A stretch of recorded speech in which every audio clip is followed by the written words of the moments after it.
Oke, halo semuanya. Perkenalkan, nama aku Amelia Shanas dan aku adalah salah satu mahasiswi dari YIN Palangkaraya. Di sini, aku akan menjalankan salah satu tugas yang sudah diberikan kepada aku, yaitu tugas UAS yang menjelaskan tentang biografi, karya-karya dan juga pemikir dari Ibnu Sina atau bisa dikenal lebih tepatnya itu Avicenna. Oke.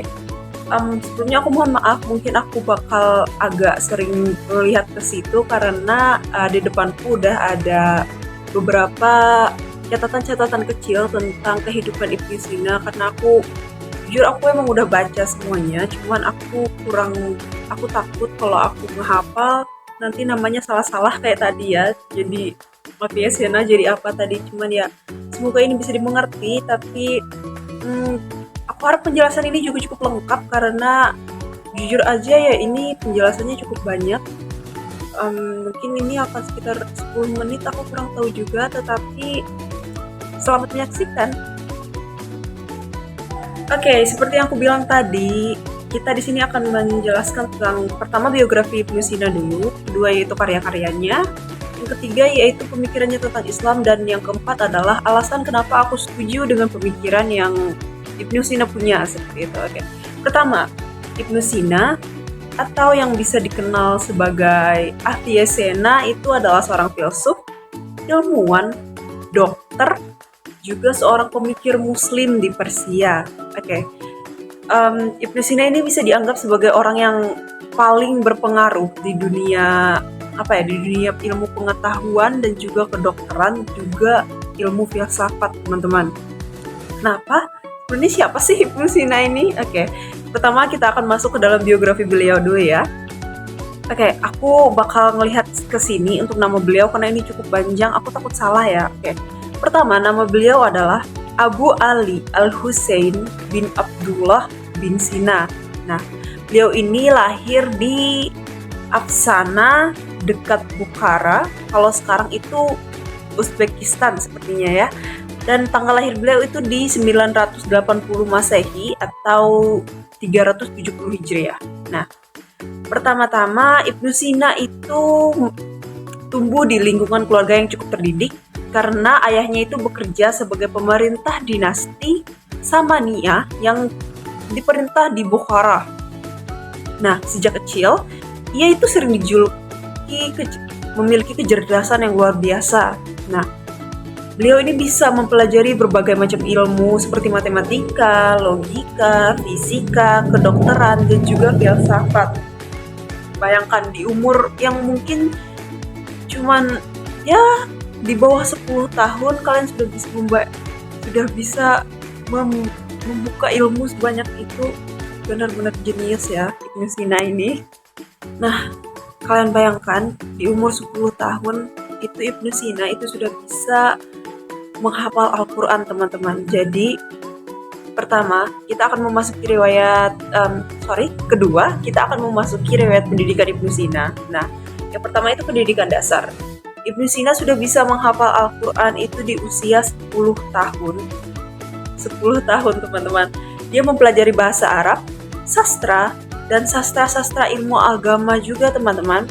Yang kedua, itu pendidikan lanjutan Ibnu Sina. Ia belajar filsafat dari berbagai karya Plato, Aristoteles, dan penjelasan komentar seperti Al-Farabi. Nah, yang ketiga yaitu Ibnu Sina juga belajar otodidak. Ibnu Sina itu dikenal sebagai pelajar besar ya. Dia juga dikenal sebagai orang yang memiliki ilmu pengetahuan tinggi yang dia dapat secara mandiri seperti itu. Itulah otodidak. Ia menguasai filsafat dan ilmu ekstra dengan membaca buku-buku besar dan juga berdiskusi dengan ulama-ulama seperti aku lupa namanya, tetapi berdiskusi dengan para ulama serta ilmuwan-ilmuwan besar yang pastinya itu cukup terkemuka ya, gak cuma di negaranya gitu, tapi ya di dunia juga cukup terkemuka untuk orang-orang yang sering berdiskusi dengan beliau ini. Nah, selanjutnya itu kita akan memasuki pandangan Ibnu Sina itu terhadap Islam gitu. Nah, Oke, pertama Ibnu Sina itu seorang pemikir besar ya. Beliau juga beragama Islam. Beliau seorang pemikir. Nah, beliau ini memadukan ilmu filsafat Yunani dengan ajaran Islam. Nah, ia memandang bahwa Tuhan sebagai wujud niscaya, penyebab segala sesuatu, dan menekankan bahwa akal itu adalah anugerah Tuhan untuk memahami kebenaran. Oke, kita highlight di sini. Jiwa menurut Ibnu Sina itu adalah bersifat abadi dan tanggung jawab atas amal perbuatan kita. Sejalan dengan konsep akhirat di dalam Islam lah gitu intinya. Nah, di dalam karyanya itu Al-Qanun fi at-Tabi fi at-Tib. Oke. Karyanya Al-Qanun fi at-Tib. Nah, itu menjadi rujukan utama, teman-teman. Rujukan utama dan ilmu kedokteran hingga zaman modern. Mungkin sekitar berapa ratus tahun gitu udah menjadi kitab utama dalam ilmu kedokteran. Aku cukup kaget juga ya setelah ngelihat faktanya gitu, ternyata sebesar itu pengaruh beliau ini di dunia sekarang. Sementara pemikirannya tentang hubungan akal, wahyu, itu memperkaya filsafat Islam. Di era sekarang itu, Ibnu Sina menginspirasi pendidikan Islam untuk menggabungkan ilmu agama juga ilmu sains, serta mendorong umat Islam untuk menghargai ilmu pengetahuan sebagai bentuk ibadah kepada Tuhan, tentu saja warisan kepada diri sendiri ya, ilmu itu. Dan semua karya-karya ilmu Ibnu Sina itu memang semuanya gak banyak yang bisa dipertahankan ya sampai sekarang teman-teman, tetapi warisannya juga tetap relevan dalam membangun peradaban Islam yang maju dan berwawasan luas hingga sekarang. Nah, faktor apa sih yang membuat Ibnu Sina ini punya pemikiran seperti itu? Faktor apa yang membuat Ibnu Sina memiliki pemikiran-pemikiran filsuf seperti itu, memiliki pemikiran-pemikiran kedokteran seperti itu? Oke. Pertama, pemikiran Ibnu Sina itu tentu saja dipengaruhi oleh lingkungan ya teman-teman. Karena tadi faktor keluarganya yang bisa dibilang cukup terdidik dan akses ke ilmu pengetahuan itu, dia di Bukharah itu teman-teman saat itu adalah menjadi pusat peradaban Islam. Nah, itulah kenapa dengan kecerdasan beliau yang luar biasa, dia bisa mengakses banyak sekali ilmu-ilmu yang didapat dari tempat dia lahir, yaitu Bukharah tadi.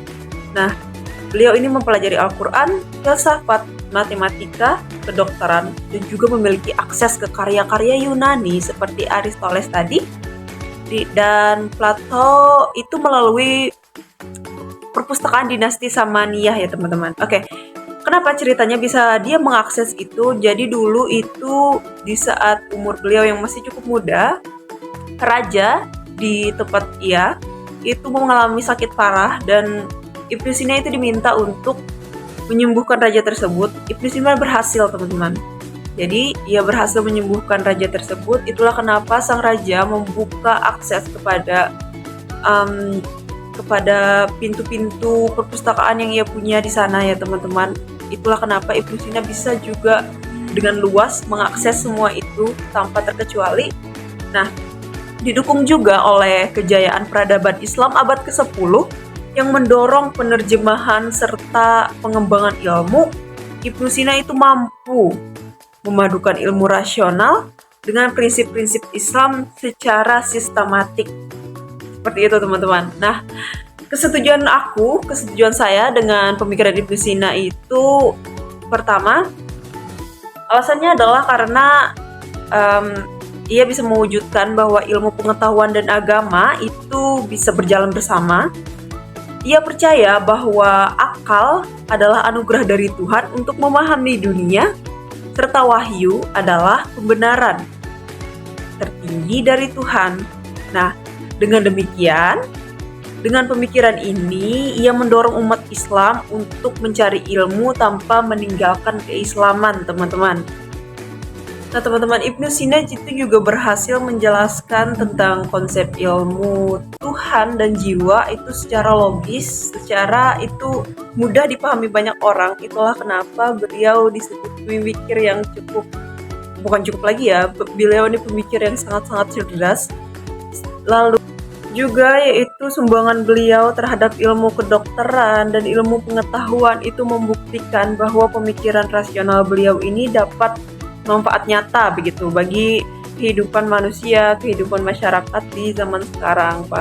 Padahal kan Ibnu Sina ini jauh-jauh hidup sebelum kita ya, tetapi ilmunya sampai sekarang pun masih terpakai seperti itu. Itulah kenapa saya setuju dengan berbagai pemikiran Ibnu Sina. Mungkin itu saja yang dapat saya sampaikan. Sekiranya ada kesalahan informasi atau kesalahan kata, saya memohon maaf karena jujur saja untuk segala riset ini saya hanya mengandalkan internet, tidak membaca buku yang nyata ataupun apapun itu, tetapi saya berharap dengan informasi-informasi itu bisa memberikan sesuatu yang lebih bermanfaat begitu bagi kehidupan kita yang akan datang. Terima kasih sebelumnya dan sampai jumpa.